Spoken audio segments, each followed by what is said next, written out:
Assalamualaikum warahmatullahi wabarakatuh. Perkenalkan, nama saya Erika Lukiaka Septiawati. Saya adalah mahasiswa Pendidikan Pancasila dan Kewarganegaraan Universitas Negeri Semarang. Di sini saya akan membahas mengenai manajemen berbasis sekolah. Apa sih manajemen berbasis sekolah itu? Manajemen berbasis sekolah adalah penyerahsian sumber daya yang dilakukan secara mandiri oleh sekolah dengan melibatkan semua kelompok kepentingan yang terkait dengan sekolah secara langsung dalam proses pengambilan keputusan untuk memahami kebutuhan mutu sekolah atau untuk mencapai tujuan mutu sekolah dalam pendidikan nasional. Selanjutnya, tujuan manajemen berbasis sekolah. Yang pertama, peningkatan efisiensi. Peningkatan efisiensi antara lain diperoleh melalui keleluasaan pengelolaan sumber daya, partisipasi masyarakat, dan penyederhanaan birokrasi. Yang kedua, peningkatan mutu.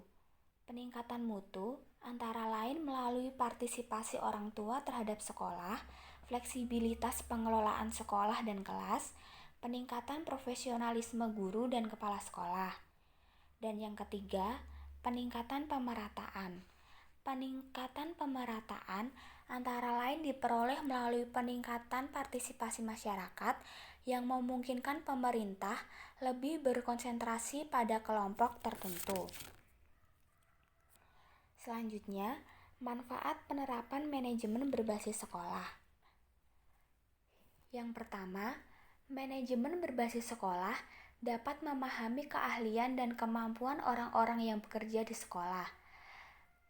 Keahlian dan kemampuan personil sekolah itu dimanfaatkan untuk pengambilan keputusan dalam rangka meningkatkan kualitas pembelajaran.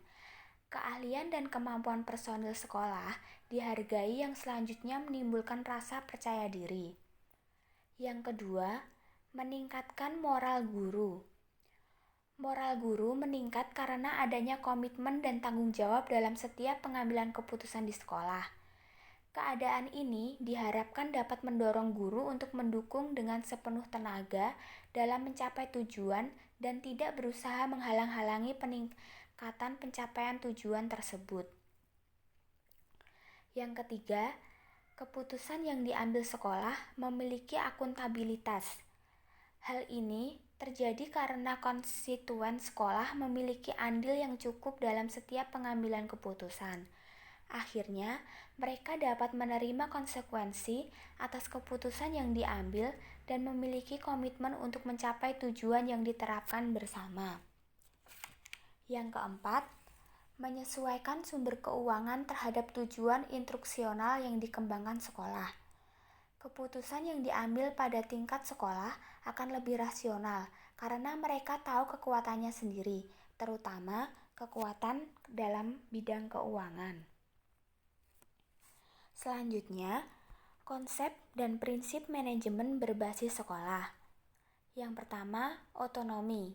Otonomi adalah kewenangan sekolah dalam mengatur dan mengurus kepentingan sekolah dalam mencapai tujuan sekolah untuk menciptakan mutu pendidikan yang baik.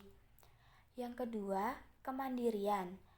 Kemandirian adalah langkah dalam pengambilan keputusan, tidak tergantung pada birokrasi yang sentralistik dalam pengelolaan sumber daya yang ada, mengambil kebijakan, mengambil strategi, dan metode dalam memecahkan persoalan yang ada, sehingga mampu menyesuaikan dengan kondisi lingkungan dan dapat memanfaatkan peluang yang ada. Yang ketiga, demokratis. Demokratis adalah keseluruhan elemen-elemen sekolah yang dilibatkan dalam menetapkan, menyusun, melaksanakan, dan mengevaluasi pelaksanaan untuk mencapai tujuan sekolah demi memungkinkan ketercapainya pengambilan kebijakan yang dapat mendukung dari seluruh elemen-elemen sekolah. Selanjutnya, prinsip dalam pengelolaan manajemen berbasis sekolah. Yang pertama, prinsip ekuifinalitas. Prinsip ini didasarkan pada teori manajemen modern yang berasumsi bahwa terdapat beberapa cara yang berbeda-beda untuk mencapai suatu tujuan. Manajemen sekolah menekankan fleksibilitas sehingga sekolah harus dikelola oleh warga sekolah menurut kondisi mereka masing-masing. Yang kedua, prinsip desentralisasi. Desentralisasi adalah gejala yang penting dalam reformasi manajemen sekolah modern. Prinsip desentralisasi ini konsisten dengan prinsip ekuifinalitas. Prinsip desentralisasi dilandasi oleh teori dasar bahwa pengelolaan sekolah dan aktivitas pengajaran tidak dapat dielakkan dari permasalahan.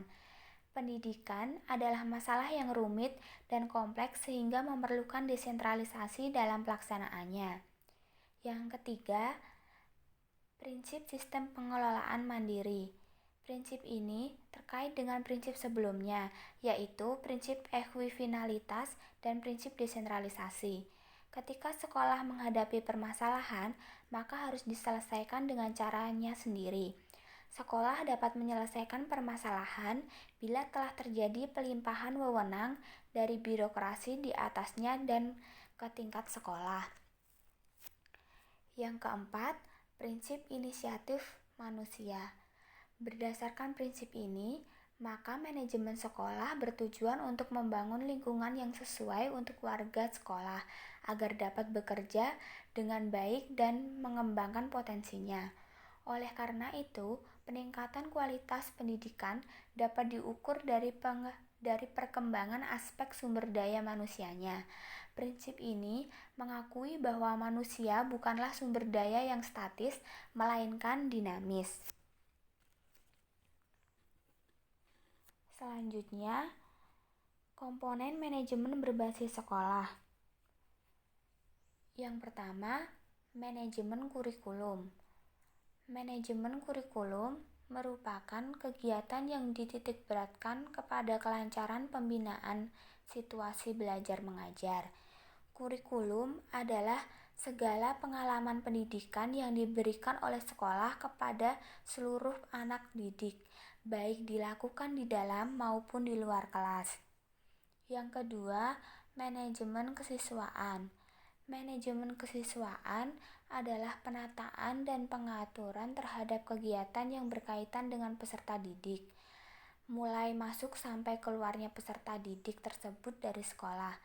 Manajemen kesiswaan bertujuan untuk mengatur berbagai kegiatan dalam bidang kesiswaan agar kegiatan pembelajaran di sekolah tetap berjalan dengan lancar, tertib, dan teratur serta mencapai tujuan pendidikan sekolah. Yang ketiga, manajemen guru. Keberhasilan manajemen berbasis sekolah sangat ditentukan oleh keberhasilan pemimpinnya dalam mengelola tenaga guru yang tersedia di sekolah. Manajemen tenaga guru bertujuan untuk mendayagunakan tenaga guru secara efektif dan efisien untuk mencapai hasil yang optimal. Selanjutnya, manajemen keuangan dan pembiayaan.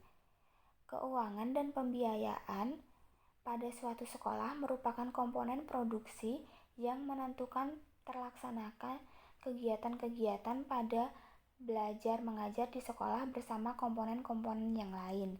Manajemen keuangan harus dilaksanakan dengan baik dan teliti, mulai tahap penyusunan anggaran, penggunaan, sampai pengawasan dan pertanggungjawaban sesuai dengan ketentuan yang berlaku agar semua dana sekolah benar-benar dimanfaatkan secara efektif, efisien, tidak ada kebocoran-kebocoran, serta bebas dari penyakit korupsi, kolusi, dan nepotisme.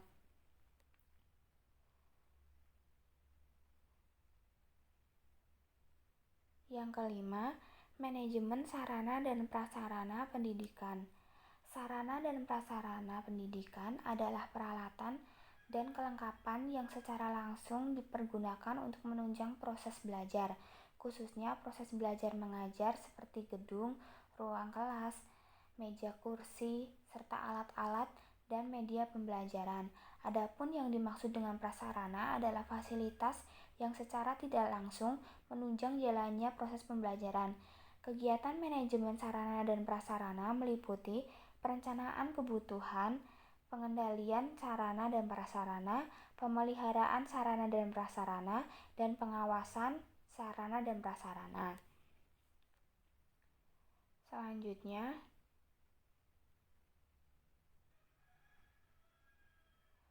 manajemen hubungan sekolah dan masyarakat. Hubungan masyarakat adalah kegiatan organisasi untuk mencapai tujuan yang harmonis dan dengan masyarakat agar mereka mendukung dengan standar dan sukarela. Kegiatan hubungan masyarakat yang dilakukan yaitu dengan memberikan informasi dan penerapan untuk memberikan pemahaman di kalangan masyarakat luas tentang tugas-tugas dan fungsi yang diemban lembaga pendidikan, termasuk mengenai kegiatan yang sudah, sedang, dan akan dikerjakan untuk mencapai hubungan yang harmonis antara pihak sekolah dengan masyarakat luar. Yang ketujuh, manajemen layanan khusus. Manajemen layanan khusus meliputi manajemen perpustakaan, kesehatan, dan keamanan sekolah. Perpustakaan sekolah sebagai sarana pendidikan yang sangat penting harus diselenggarakan secara efektif dan efisien. Manajemen layanan khusus lain adalah layanan kesehatan dan keamanan. Sekolah sebagai satuan pendidikan yang bertugas dan bertanggung jawab melaksanakan proses pembelajaran, tidak hanya bertugas mengembangkan ilmu pengetahuan, keterampilan, dan sikap saja, tetapi harus menjaga dan meningkatkan kesehatan jasmani dan rohani peserta didik.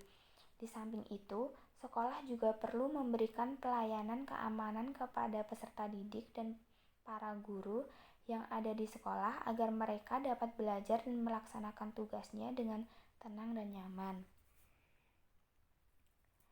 Sekian materi manajemen berbasis sekolah yang dapat saya sampaikan. Apabila ada kesalahan, saya mohon maaf. Terima kasih. Semoga bermanfaat. Wassalamualaikum warahmatullahi wabarakatuh.